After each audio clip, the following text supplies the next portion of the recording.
अब शगुन जानते हो क्या क्या होता है? जैसे आरती करते करते दीपक का बुझ जाना, हाथ से पूजा की थाली का गिर जाना, माताएं सिंदूर लगाएं और सिंदूर की डिब्बी फिसल जाना, कुत्ते का रोना, बिल्ली का रोना, घर से निकलते हुए छींक हो जाना, ये अपशगुन है। द्रौपदी ने देखा कि कई दिनों से अपशगुन रोज हो रहा है। धर्मराज को कहा तो धर्मराज ने अर्जुन को कहा, देखो अर्जुन, हमारे तो सारे सगे संबंधी मारे गए महाभारत युद्ध में, कोई जीवित तो है नहीं, है तो केवल द्वारिकाधीश। तुम द्वारिका जाओ, पता लगाकर आओ द्वारिकाधीश ठीक है कि नहीं। अर्जुन गया तो रोते हुए आया द्वारिका से। माथे पर मुकुट नहीं है अर्जुन के, रो रहे हैं, बाल बिखरे हैं। धर्मराज ने कहा क्या हुआ? तो कहते हैं धर्मराज को रोते रोते, जिन द्वारिकाधीश भगवान की कृपा से हमको यह राज्य पाठ मिला, वो द्वारिकाधीश भगवान हमें छोड़कर चले गए। भगवान ने लीला को विश्राम दे दिया। पांडव दुखी हो गए और जो परीक्षित नाम का पुत्र उत्तरा के गर्भ से प्रकट हुआ, उसको राजा बना दिया। राज्यपाट छोड़ करके पांडव वनवासी हो गए, बद्री का आश्रम चले गए। वहां से स्वर्ग के मार्ग पर पांडव निकल गए। जानते हो, परीक्षित राजा होने के बाद एक दिन परीक्षित के मन में विचार आया, जो विचार हम सभी के मन में आता है, ध्यान देना। क्या विचार? पिता के मरने के बाद पिताजी ने पैसा कितना छोड़ा है, जमीन कितना है, खेती कितनी है, আমরা तीन भाई अच्छी तो सबाई बराबर बराबर भाग करबो। सास के मरने के बाद सासेर हाथे कतगा चूड़ी छिले सोनार, कितना गले का हार था, कितने कानों के कुंडल थे, सब देवरानी जेठानियों में बराबर बंटना चाहिए। माँ बाप के मरने के बाद बच्चे बंटवारा करते हैं ना, था कितना? ऐसा तो नहीं पिताजी ने चोरी छुपे LIC करा रखा हो और कोई FD कर रखा हो, बड़ा पैसा जो बड़े दादा को पता हो, हमको पता ही ना हो, तो वकील से पता कराते हैं। अश्वत्थामा ने सोचा हमारा तो कोई भाई नहीं है ना, सारी संपत्ति तो हमारी, लेकिन कितना है ये भी तो पता नहीं। राजकोष खुलवाया तो राजकोष में एक चमकता हुआ मुकुट दिखाई दिया। वो मुकुट जानते हो, जरासंध का था।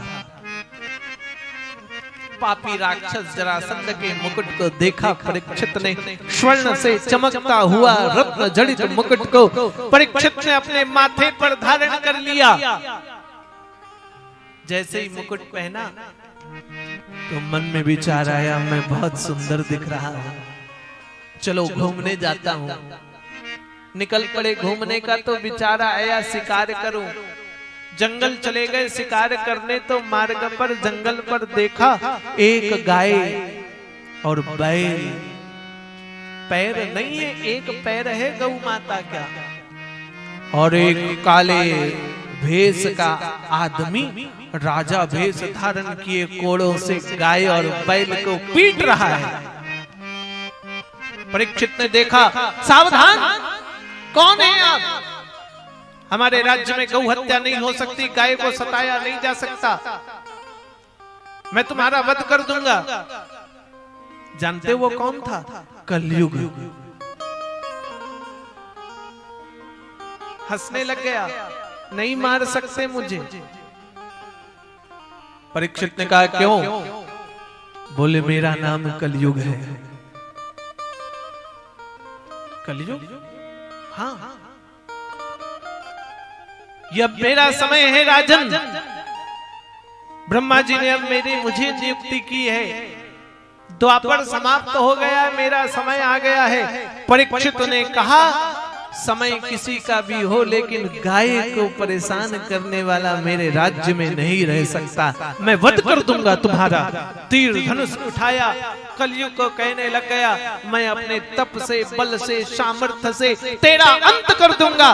तू हत्यारा है, धर्म की ध्वजा को भंग करने वाला है कलयुग, तेरा जीवित रहना संभव नहीं है। कलयुग राजा परीक्षित के चरणों पर गिर गया, क्षमा करें मुझे, वध मत करो मेरा। क्यों? क्योंकि मैं वो हूं जो सतयुग के पास नहीं है, मैं वो हूं जो द्वापर और त्रेता के पास नहीं है। क्या हो? कौन हो आप? मैं कलयुग हूं। यत् फलम नास्ति तपसा न योगेन समाधिना तत्फलं लभते सम्यक कलौ केशव कीर्तनम। कलयुग कहने लगे सतयुग, त्रेता और द्वापर में भगवान का भजन करते करते मर जाते हैं भक्त, लेकिन भगवान को प्राप्त नहीं करते। लेकिन नए कलयुग में एक बार श्रद्धा भक्ति से गोविंद को स्मरण कोई कर लेगा तो वो सदा सर्वदा के लिए मुक्त हो जाएगा। शक्ति, श्रद्धा और भक्ति से। परीक्षित ने कहा फिर भी तुम मेरे राज्य में नहीं रहोगे, मेरी नजरों से दूर चले जाओ। तुम पापी हो, अधर्मी हो, तेरे कारण राज्य पर गलत हो रहा है। कहां जाऊं श्रेष्ठ?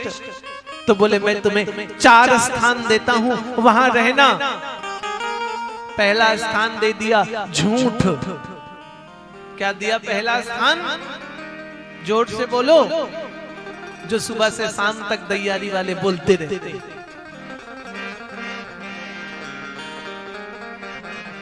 कहां है? 10 मिनट में आ रहे हैं। 10 मिनट बाद पूछो अब कहां? बस 2 मिनट में आ रहे हैं।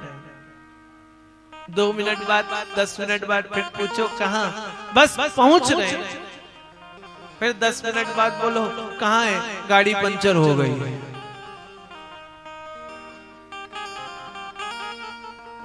दूसरा स्थान जो शाम होते ही, समझ गए ना, मदपान। इसलिए दारू पीने वाला क्या बोलता पता ही नहीं।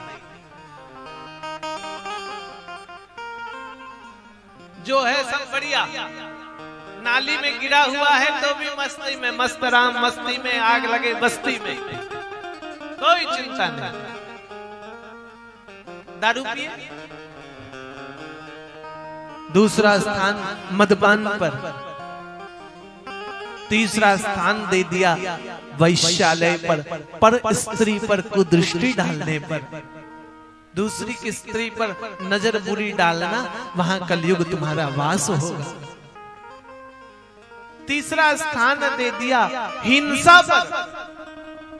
अब दारू पियोगे तो झगड़ा होगा ही। तीसरा स्थान हिंसा, झगड़े पर। क्षमा करें, चौथा स्थान कलयुग ने कहा परीक्षित तुम्हारे राज्य में न हिंसा होता है, न परस्त्री गमन होता है, न कोई दारू पीता है, न ही कोई झूठ बोलता। कहां जाऊं? तो कलयुग को 5म स्थान, अंतिम स्थान दिया। ध्यान देना, कहने लग गए परीक्षित अनीति, अधर्म, अन्याय, अत्याचार पूर्वक कमाए गए धन पर कलयुग तुम्हारा वास होगा। परीक्षित के मस्तक पर जो मुकुट है ना, वो अत्याचार, अभिमानी, अनीति, अधर्म करने वाला राजा जरासंध का मुकुट था परीक्षित के मस्तक पर कलयुग आकर के बैठ गया। अभिमान आ गया परीक्षित को, मैं राज्य का राजा। कंठ सूखा, सूखे हुए कंठ को लेकर जंगल पर घूमने लगा। शमीक मुनि का आश्रम दिखा, आवाज लगाई, पानी पिलाओ मुझे, राज्य का राजा तुम्हारे घर आया है। मुनिवर समाधि पर बैठे थे, आंख नहीं खोला तो मृत सर्प उठाकर महात्मा के गले पर फेंक दिया। लेकिन साधु तो समाधि पर थे। परीक्षित वापस राज्य पर आए, मुकुट उतारा तो लगा मैंने कोई पाप कर दिया है, लेकिन किए गए पाप का दंड तो जरूर मिलता है। समीक के पुत्र श्रृंगी ने कौशिक के जल को उठाया, श्राप दे दिया, जाओ परीक्षित, संत अपमान ब्राह्मण अपमान के कारण आज से 7 दिन के पश्चात तक्षक सर्प आएगा, तुम्हें डसेगा और इस पाप के कारण तुम्हारी मृत्यु हो जाएगी, अंत होगा तुम्हारा। लोगों ने कहा परीक्षित मारा जाएगा, 7वें दिन मरेगा परीक्षित। और बेचारे परीक्षित चिंता करने लग गए, मैं तो 7 दिन बाद मरूंगा, अब क्या करूं। अपने पुत्र जन्मेजय को राजगद्दी दे दी परीक्षित ने।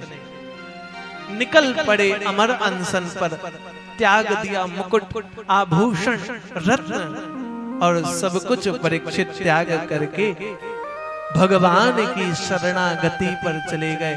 गुरु रक्षा करें, क्या होगा, कौन कृपा करेगा। गंगा के तट पर परीक्षित बैठे हुए हैं तो जानते हो, उसी समय श्री सुखदेव जी महाराज का आगमन हो गया। बोलिए सुखदेव जी महाराज की जय। श्री सुखदेव जी महाराज का प्रादुर्भाव हुआ, चरणों पर साष्टांग लौट गए परीक्षित। और श्री सुखदेव जी महाराज दिगंबर हैं, वो ज्ञानी महापुरुष विद्वान, वो भगवान श्री सुखदेव जी के चरणों पर गिरे परीक्षित, निवेदन समर्पित करने लग गए। गुरुदेव कृपा करो, कृपा करो, कृपा करो।